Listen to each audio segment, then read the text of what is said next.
Have you come across the name Ellis and Harper Vancouver and wondered if it's the real deal or something shady? Let's get straight to it. After checking everywhere, there's zero credible evidence this business actually exists. No website, no LinkedIn, not even a footprint in online directories. That's a huge red flag right there. A legit business, especially one dealing with customers online, should leave some kind of digital trail. If you've been contacted by Ellis and Harper Vancouver, here's what you need to know.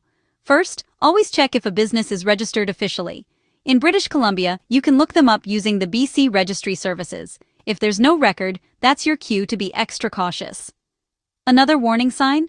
If they ask for money up front, only use a free email like Gmail, or refuse to provide a physical office address in Vancouver, that's not normal business practice. These are classic scam tactics. And don't just take my word for it. Always look for independent third-party reviews. If you're not seeing legit reviews from real people, that's another reason to doubt. I know it's easy to get excited about a great deal or a new opportunity, but your safety comes first. Protect your info, your wallet, and your peace of mind.